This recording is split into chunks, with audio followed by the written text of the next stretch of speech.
आप देख रहे हैं अल्फा डिफेंस हिंदी में आपका स्वागत है। आज के इस वीडियो में हम लोग बात करने वाले हैं भारतीय वायुसेना के बारे में और समझने की कोशिश करेंगे कि भारतीय वायुसेना, मिनिस्ट्री ऑफ डिफेंस और डीआरडीओ की तरफ से जो बड़े रिफॉर्म्स किए जाने वाले हैं उनके क्या इम्पैक्ट होने वाले हैं। इस समय डिफेंस ट्विटर के ऊपर अलग अलग खेमों के बीच में वॉर चल रही है और ये एक ऐसी सिचुएशन है जहां पर सब लोग अपने अपने बायस के हिसाब से दूसरे को ब्लेम कर रहे हैं। बेसिकली कल एक सेमिनार हुआ था जहां पर भारतीय वायुसेना को लेकर बातचीत हुई थी और इस सेमिनार के दौरान 3 बहुत ही इंपॉर्टेंट लोगों ने बात की थी भारतीय वायुसेना और इन जनरल भारत के डिफेंस से रिलेटेड। सेमिनार का नाम था 21st सुब्रतो मुखर्जी सेमिनार और ये जो 3 इंपॉर्टेंट लोग थे वो थे डॉक्टर समीर वी कामत जो डीआरडीओ के चीफ हैं, डिफेंस सेक्रेटरी आर.के. सिंह और chief of air staff air marshal A P. Singh. Twitter या एक्स के ऊपर इस समय जो कॉन्वर्सेशन चल रही है वहां पर लोगों ने अपने बायस के हिसाब से इस सेमिनार की छोटी छोटी क्लिप्स काटी हैं और उन क्लिप्स को सर्कुलेट करके एक एजेंडा ड्राइव किया जा रहा है। इस वीडियो के दौरान हम लोग डिटेल में बात करेंगे कि तीनों लोगों ने क्या बातचीत की थी और समझने की कोशिश करेंगे लार्जर पिक्चर को। पर्सनली मेरा मानना है कि अगर इस सेमिनार के दौरान इंडियन पीएसयू से एक रिप्रेजेंटेशन और इंडियन प्राइवेट सेक्टर से एक रिप्रेजेंटेशन होती तो हम लोगों को और बेहतर पिक्चर मिलती।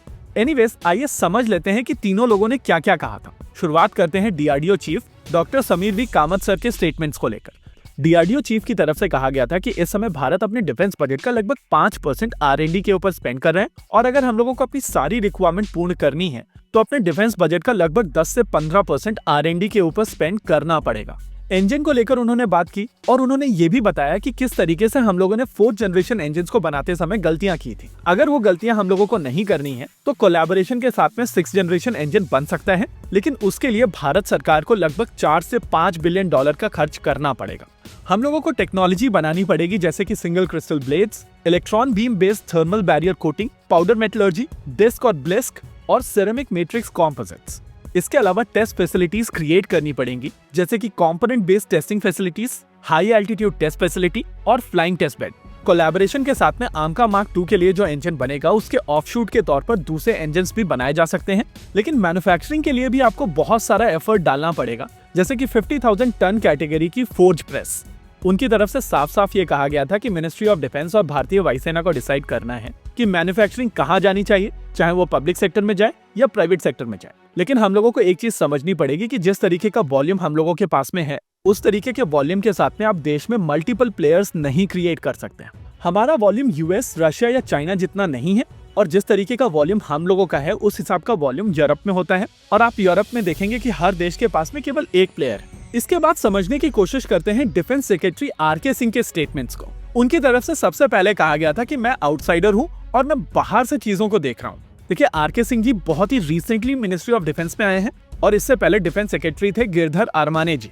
उनकी तरफ से सबसे पहले कहा गया था कि पैसे की कोई परेशानी नहीं है। आमतौर पर हम लोगों का डिफेंस बजट पूरी तरीके से यूज नहीं होता है। हम लोगों को प्रैग्मेटिक सोल्यूशन फाइंड आउट करने की आवश्यकता है और वो ये चीज एक्नॉलेज करते हैं कि टेक्नोलॉजी में ट्रेड ऑफ भारतीय वायुसेना को झेलना पड़ रहा है, लेकिन हम लोगों के यहाँ पर मिसिंग टेक्नोलॉजी है जैसे कि lack of engine, radar etcetera. लेकिन उसके पीछे कारण है कि ओवरऑल देश में ही मैन्युफैक्चरिंग बेस छोटा है। उन्होंने कई एग्जांपल्स देकर यह भी समझाया कि एक सेंट्रलाइज्ड अप्रोच की आवश्यकता है और भारत का प्रोक्योरमेंट प्रोसेस ब्रोकन है। यहाँ पर टाइमलाइन बहुत लंबी होती है और छोटी छोटी चीजें जैसे कि आरएफपी क्रिएशन में बहुत ज्यादा समय लगता है। इसके अलावा भारत का इवैल्यूएशन प्रोसेस भी बहुत लंबा है और वो ये चीज एक्नॉलेज करते हैं कि देश में कंपटीशन क्रिएट करने की आवश्यकता है। इनफैक्ट वो ये चीज भी एक्नॉलेज करते हैं कि इस समय अगर कोई नया प्लेयर ज्वाइन करने की कोशिश करे तो बहुत सारे बैरियर्स भी हैं।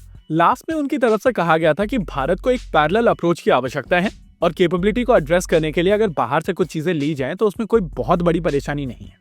फिर हम लोग बात करते हैं ए.पी. सिंह सर के स्टेटमेंट्स के बारे में, क्योंकि उनकी स्पीच की छोटी छोटी क्लिप्स काटकर लोग अपने एजेंडास ड्राइव करने की कोशिश कर रहे हैं। एयर चीफ मार्शल के स्टेटमेंट में सबसे इंपॉर्टेंट चीजें थी रेट ऑफ इंडक्शन के बारे में। उन्होंने कहा था कि तेजस को बनाने में हम लोगों को 17 साल लगे और उसको इंडक्ट करने में हम लोगों को 15 साल लगे। यहाँ पर जब वो टाइमलाइंस की बात कर रहे थे तो वो भारतीय वायुसेना को वहां पर इंक्लूड करके बात कर रहे थे। उनकी तरफ से टेस्ट पायलट के एटीट्यूड्स को लेकर भी बात की गई थी।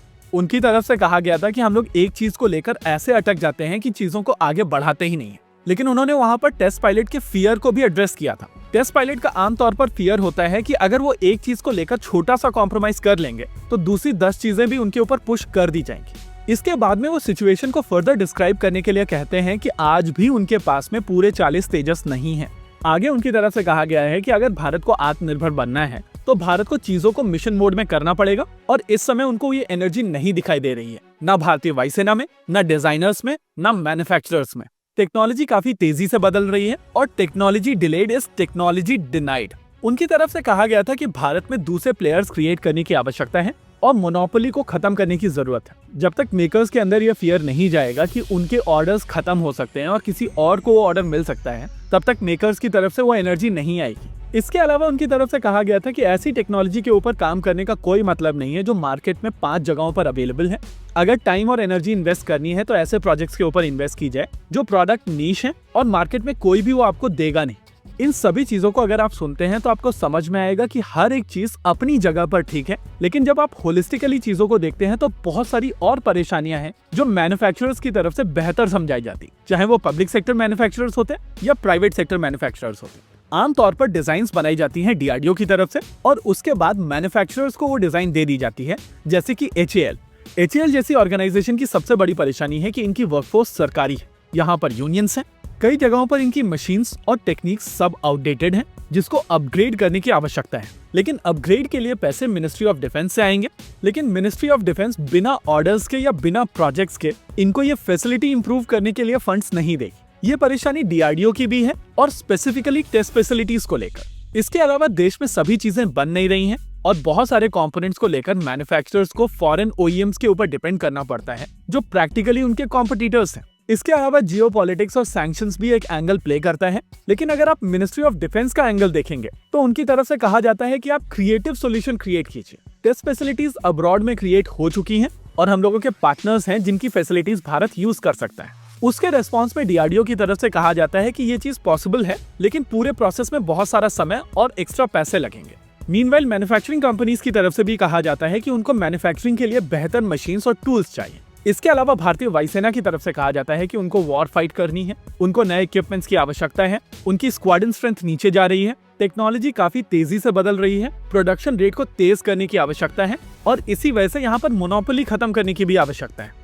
मोनोपोली खत्म करने के लिए प्राइवेट सेक्टर कंपनीज को भी बुलाने की आवश्यकता है, लेकिन जब प्राइवेट सेक्टर कंपनीज को बुलाया जाता है तो उनकी तरफ से कहा जाता है कि आप F-16 ले लीजिए। उनका साफ साफ कहना है कि अगर मैन्युफैक्चरिंग करनी है तो उसके लिए इंफ्रास्ट्रक्चर में इन्वेस्टमेंट करना पड़ेगा और F-16 जैसा प्लेटफॉर्म जो अपनी लाइफ साइकिल के एंड में है, उसका इंफ्रास्ट्रक्चर अगर भारत में मूव किया जाएगा तो OEM को बहुत ज्यादा परेशानी नहीं होगी और वो काफी सस्ते दामों पर ये पूरा का पूरा इंफ्रास्ट्रक्चर भारत को मूव कर देंगे। तेजस और ध्रुव जैसे प्लेटफॉर्म्स के ऊपर इतना मार्जिन नहीं है। हमारे यहाँ पर बहुत सारे लोगों की तरफ से कहा जाता है कि इसका एक क्रिएटिव सोल्यूशन ये भी हो सकता है कि HAL जैसी कंपनीज को प्राइवेट कर दिया जाए। तब उनका रेस्पॉन्स होगा कि आप SU-57 क्यों नहीं खरीद लेते हैं, जहां पर बंडल डील के तहत उनको पूरा का पूरा इंफ्रास्ट्रक्चर मिल जाएगा और नेचुरली तेजस और ध्रुव जैसे प्लेटफॉर्म उनके लिए भी वायबल नहीं रहेंगे क्योंकि इनमें मार्जिन बहुत कम है। देखिए, यहाँ पर तरीका वही है जो AP सिंह सर सजेस्ट कर रहे थे। अगर आपको प्राइवेट सेक्टर कंपनीज को इनवाइट करना है तो आपको फिर कॉस्ट नहीं देखनी है। अगर भारत सरकार इन्हीं प्लेटफॉर्म्स को हायर रेट पर खरीदने के लिए तैयार है तो नेचुरली प्राइवेट सेक्टर कंपनीज आगे आएंगी। वैसे ये साल मिनिस्ट्री ऑफ डिफेंस में रिफॉर्म का साल है और उनकी तरफ से कोशिश की जाएगी कि चीजों को बेहतर किया जाए। RFI RFP जैसे प्रोसेस को भारत को फास्ट करना पड़ेगा, टेस्टिंग टाइमलाइंस को छोटा करना पड़ेगा और जहां पर कोशिश की जा रही है कि प्राइवेट सेक्टर कंपनीज आगे आएं, वहां पर महंगे प्रोडक्ट्स आपको खरीदने पड़ेंगे। डिफेंस एविएशन में देश में तब तक काम नहीं होगा जब तक देश में खुद के इंजन बनना नहीं शुरू होंगे और इंजन्स को लेकर एक सिग्निफिकेंट इन्वेस्टमेंट भारत सरकार को करना पड़ेगा। इस समय भारत में डिफेंस की सिचुएशन बहुत कॉम्प्लेक्स है और बहुत सारे लोगों को जब कॉम्प्लेक्स सिचुएशन समझ में नहीं आती है तो उनके लिए एक बेहतर अप्रोच होती है किसी एक को ब्लेम करना शुरू कर दीजिए और फिर वहां पर आपको बहुत ज्यादा मेहनत करने की आवश्यकता नहीं है चीजों को समझने के लिए। होपफुली मिनिस्ट्री ऑफ डिफेंस में आने वाले समय में जो रिफॉर्म्स किए जाएंगे उसका फायदा आने वाले 1 साल के अंदर देखने मिलेगा और तब कहीं जाकर चीजें बेहतर होंगी। इसी के साथ आज के इस वीडियो में रखते हैं केवल इतना ही। वीडियो को अंत तक देखने के लिए धन्यवाद। देखते रहिए अल्फा डिफेंस। जय हिंद।